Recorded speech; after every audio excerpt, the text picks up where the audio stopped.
Hey, good morning, Airgunners. So today I'm trying to figure out if I need to change up my bullet molds for my Benjamin Pit Bull 357 Magnum air rifle. I've been having some issues as far as accuracy out past 100 yards. 50 yards and closer, it's fine for squirrel hunting, varmint hunting. But at 100 yards, it's not as accurate. And I think it's just a bullet issue. So I'll show, how do you turn this sucker back around? I guess I'm stuck on this forward facing camera to show my ugly mug. So this is a 9mm cast, so it's 356. And that's what I'm shooting today. And this is a 358 cast. And I tried those as well, and the old Pit Bull didn't like that either. So I'm gonna run 5 of these and just kind of see how it goes. So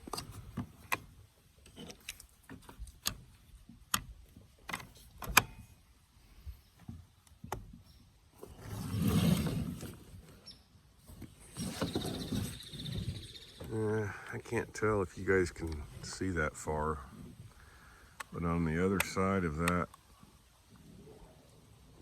gravel bar there's a rock just offshore. That's the one I'm aiming for.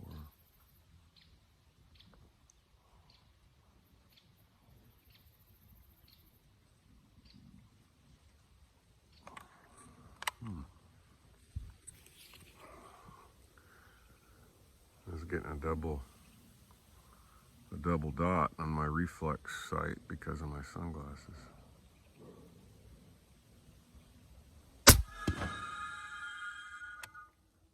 I hit just in front of it. So if that's true, the next round should fall exactly in the same spot.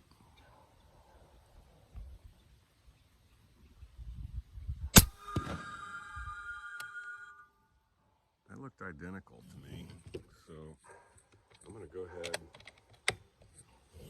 And of course I've got the Huma regulator in this set at 2900 PSI instead of the recommended 2700 PSI. I'm gonna go ahead and raise the dot and try to go ahead and smack that rock.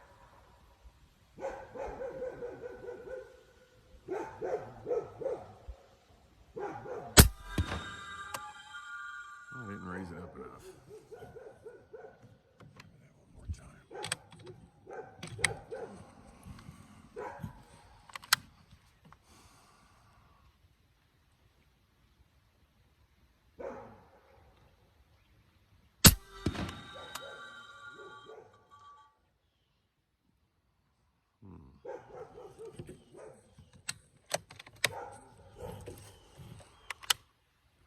Looks like they're kind of flying wild, just like the others.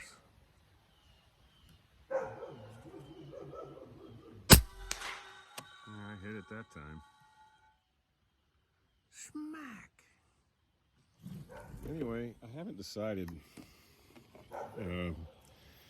if that's the round I'm going to go with. I'm thinking about ordering in a 358 mold that's hollow point. It's 155 grain, and I'll try that. But air rifles are really particular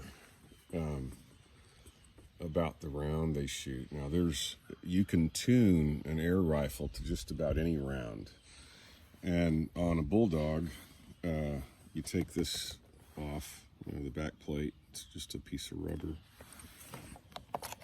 comes off, and with an Allen wrench you can adjust your spring. And of course my Bulldog is the pit bull version, so it's got the power spring in it.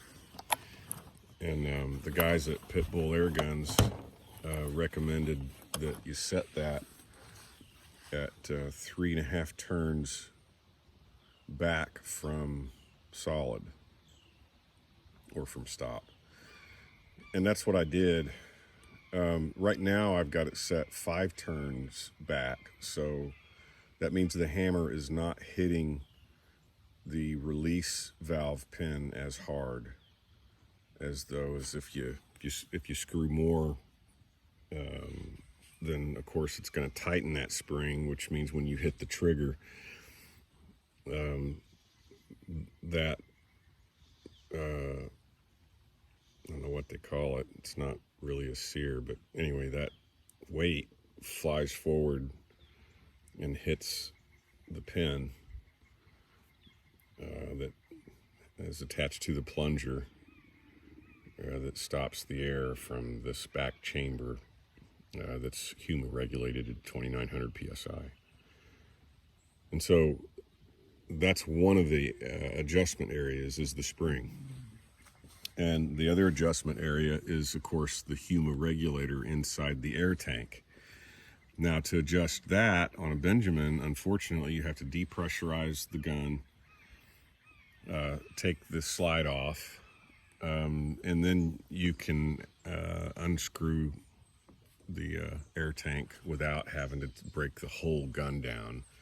And then, of course, using a push rod, you can pull, take the end caps off and then pull the humor regulator out and readjust it. I've got a gauge from Huma Air that I can adjust that regulator to any PSI I want. So I've got 2 primary ways of tuning the rifle to, different rounds. And I had been using the boat tail round that I got from AccurateMolds.com based on the NSA round. But I don't know that I'm happy with that out past 100 yards. So I'm just kind of in a Lewis and Clark mode. I like casting my own bullets. It saves a lot of money. I get weight free from the local tire shop. And I just enjoy, air gun shooting, and I want to do it as cheaply as I can, but I really want accuracy, a high degree. I'm looking for a 1/2 inch MOA or less, actually a 1/4 inch or less at 100 yards for 357 Magnum caliber. I think is not too much to ask out of a rifle. It's a combination of finding tuning, making the right adjustments on the rifle for whatever round you're going to shoot. And for accuracy reasons, after you get that tuned in and dialed in where you're driving tacks at 100 yards, then you don't really want to deviate from that round. Why would you? And so I'm just not there yet. I'm not satisfied with that boat tail round. I think the boat tail round has got a lot of design features that are desirable in a lot of ways, but for an air rifle, it allows a lot more escape around the skirt. So you tend to have to turn up the air pressure, which means you get fewer shots. If you go too grippy and go to the 358 caliber, it's easy then to get a tumble situation unless the bullet is weighted right and you've got the rifle tuned right. So again, it's just it's going to be a process, and I'm not there yet. So I'll kind of keep you guys informed. I have noticed a difference sometimes with different mold castings, whether or not I'm having the Donnie FL on there. And of course, with the monster shroud, that shroud is silenced anyway. It's got air strippers in it with a return high pressure air line, so that the air has to start its journey all the way over after the bullet passes that air stripper chamber. So it's quiet without the Donnie FL. I just like it with the Donnie FL on there because it's like extraordinarily quiet, and it doesn't seem to affect the accuracy for most rounds. But the heavier rounds, I'm going to try it without the Donnie FL to see if there's any difference, and I'll do a video on that as soon as my new smelter gets in. My smelter got whammyated. I think it's just overuse because I cast a lot of bullets. Anyway, stay tuned. Thanks, guys. Bye.